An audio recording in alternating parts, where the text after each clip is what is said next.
Hi everyone.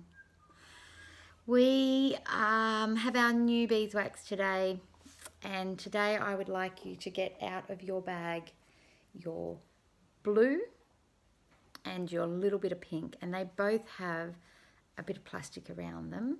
So while you get your blue and your pink and you take the plastic off, I'm going to play you our little song.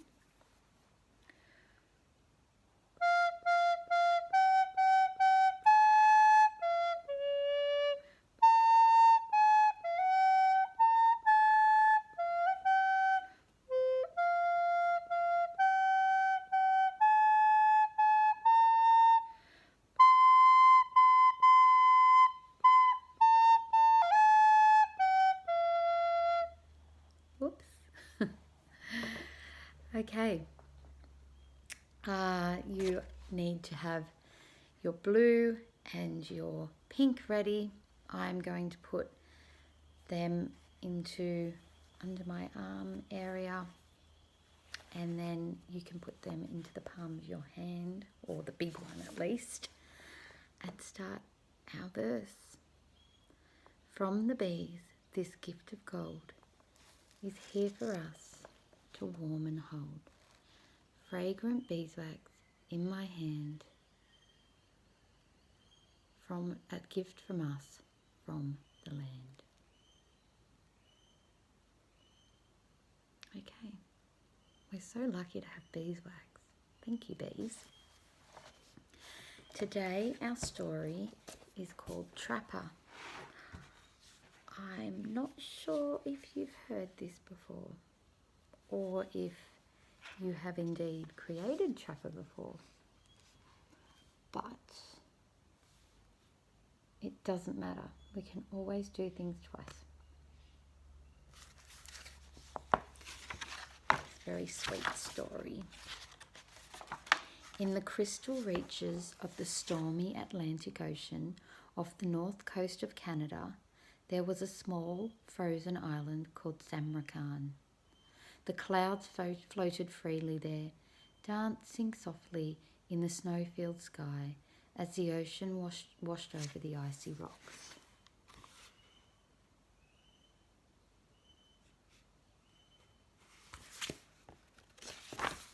Because of the crisp, brisk weather, furry little creatures called minstrel seals came from all over to play in the cold waters of the island. They were called minstrel seals because they always sang pretty songs to the sea.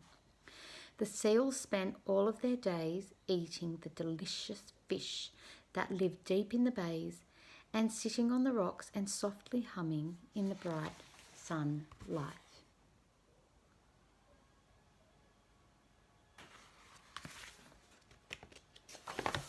Every day when the sun reached its highest, one of the seals would climb high onto the rocks and begin to sing a gentle melody to the sea. One by one, the other seals would join in harmony until the most beautiful song was carried by the breeze for miles around. They would sing like that for hours and hours until a small minstrel seal called Trapper would join them and quietly begin to hum along. He would get so carried away by the pretty music that he would suddenly bellow out a sour note. It was so sour and so loud that the birds would lose their feathers in fright. The other seals would cringe at the sound, and one by one they would slide noisily back to the sea, leaving Trapper all alone on the island of Samarkand, humming all by himself and way out of tune.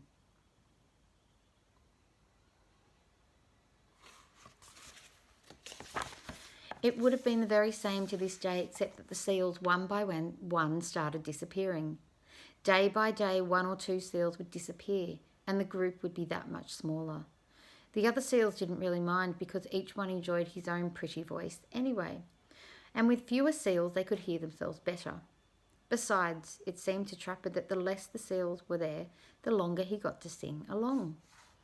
Finally, Trapper realised that there was only 3 seals, including himself, left on the whole island. He thought, as he munched on his lunch in the bay. This is getting stranger and stranger. I wonder where everyone has gone. My singing isn't very good, But it can't be so bad that everyone would leave.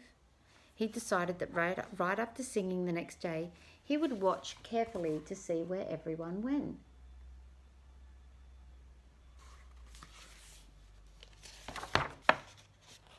The day dawned cold and bright.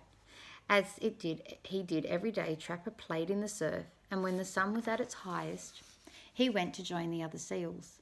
He hummed along with the other two for the longest time until, as always, he sang out a very sour note. The other two seals, with a tisk or two, tisk tisk, began sliding back into the sea. Trapper waited for just a moment, then slipped over to the edge of the rocks and looked below. There was the ugliest creature he had ever seen, and in his arms he had the last two seals on the island of Samarkand.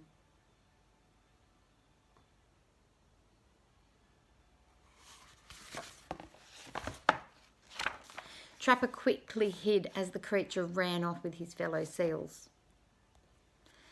That was close, he thought, but now I'll be able to sing pretty songs for as long as I like, with no one to say I'm singing wrong.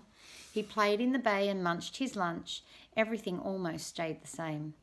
When the sun got to its highest point, Trapper again climbed the rocks to sing a song to the sea. He sang and sang, but it just wasn't the same. For what good is a pretty song if there's no one around to hear it? Trapper finally realised that he was all alone.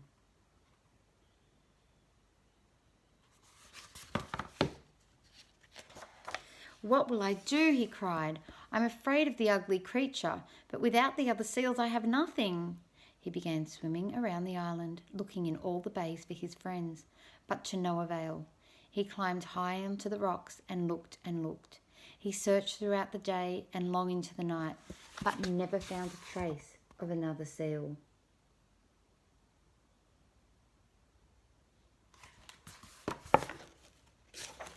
Finally, he became so tired from his search that he climbed out of the water, found a soft patch of frosty grass, and fell fast asleep.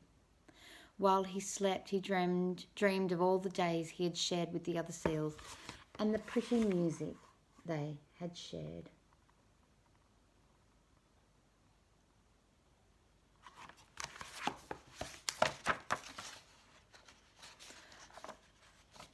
Trapper was so tired that he slept the whole night through. He probably would have slept through the day had he not been shaken awake to find himself hanging upside down. What's going on? He said with a yawn. Then he realised with a start that he was hanging in the arms of the creature. Aha!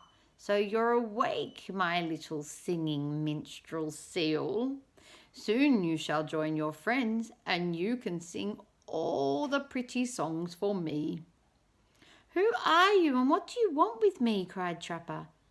My name is Mutsock, and I like pretty things. You are going to be part of my collection, he laughed. And with Trapper stuffed neatly under his arm, he headed away from the bay.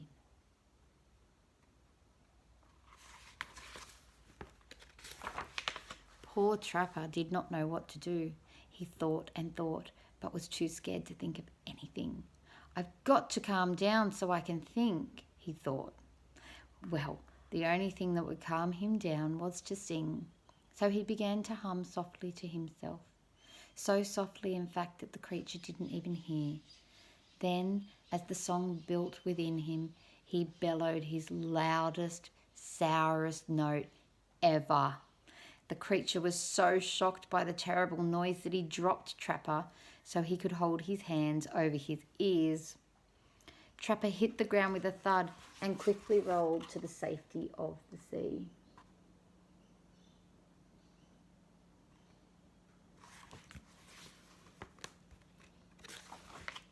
Trapper hid beneath the waves, but when he realised the creature wasn't following him, he bobbed to the surface and looked around. There on the beach before him was Mutsock, stomping his feet and raging. Come back here, you little seal. You're pretty, and I want you. Mutsock, shouted the Trapper, Why do you have to own everything that is pretty? Can't you enjoy a pretty thing the way it is? No! What's the fun of seeing something pretty if you can't take it with you? Well, said Trapper carefully, you can see a pretty sunset, and you can't take that with you. I tried to take it once, growled Mootsock. Yes, but if you had succeeded, then no one else would have been able to see the sunset, just like all the seals you took. Now no one can hear their beautiful song to the sea. Well, grumbled the creature as he stirred his foot in the sand, I still like to collect pretty things. Trapper thought for a moment. That's easy, Mootsock. I'll show you all sorts of pretty things to collect.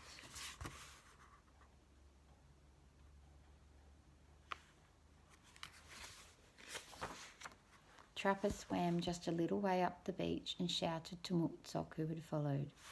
Look, at your feet there are thousands of beautiful rocks. And look, above you there are hundreds of pretty winter flowers growing. Mootsock looked around and saw that there really were pretty things everywhere. He began picking up rocks. Then suddenly he stopped. If I take all the pretty rocks and flowers, then nobody can enjoy them either. Ah, said Trapper, you take only the prettiest one and leave the rest for others to share. So Mootsock took the prettiest rock. Then he climbed way up and picked the prettiest flower. And with them safely clutched in his hand, he rushed back to set the seals free.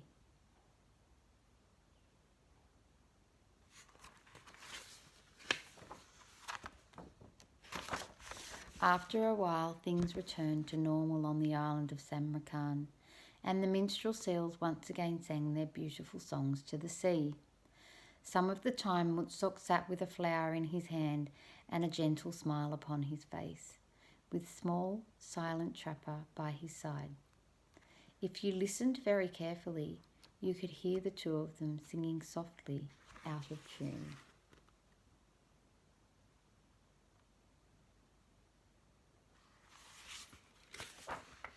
So if you see those pretty things that nature likes to show, remember all those seals that sing and leave them there to grow.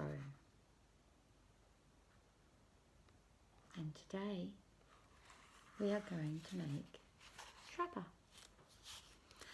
And I made one a little bit earlier. Now I used the blue to make our little Trapper, and you can see he's got a tail like a whale, and he's got a nice big body and a big head with a little tiny nose, and he has fins, and I got him to lay upon a piece of thin ice. So you need your blue, and you need to make sure that you start by rolling it in a ball. That is the first thing we do when we have our beeswax, is that we roll it in the ball, because our seal can be birthed from that beautiful ball. So we be sure to keep our body nice and strong. And out the bottom, I'm going to squeeze a little bit of beeswax to start a tail. I'm going to leave it there for now, and then I'm going to spread my body out. So I'm spreading it, as you can see. I'm going to spread it, elongate it until about there, and then I rise up that first bit of it so that it's got the shape coming of the head of a seal and the body. And that's just the glimmer of it all at that point. And then I need to make sure, while my wax is quite soft, that I pull out a little bit for a little flipper there, and it's just around the neck bit, just at the base of the neck, where you imagine the base of the neck of your seal. The flipper's quite, it's not too wide. And then you have your head. You can see I've got this top of the head that comes up, and then the nose comes down and out like that. Just the hint of a nose, and your beautiful body. And then the tail, it thinly comes out of the body, and then it spreads quite wide. So I have this thin bit, and then I spread it like that, but I need to have like a fishtail, a triangle in it. So I'm going to indent in there and split it so that I have this kind of triangle tail that comes out from a thinner bit. And so you have the seal's body, the tail, and the head. And when you have designed the shape how you like it best, you take the tiniest bit from your pink, because I still got my plastic on mine, the tiniest little piece. You don't need much for a tiny incy little nose for our little trapper. And it just goes right on the end there. Little tiny one. As small as you can. And with my remaining pink, I'm going to spread it out nice and thin as a platform or a piece of ice that my trapper can sit upon. And then you can push that piece of ice on to the bottom so he doesn't fall, and you can rise his head up a little bit if you want, like that, so it can look like he's about to dive off it.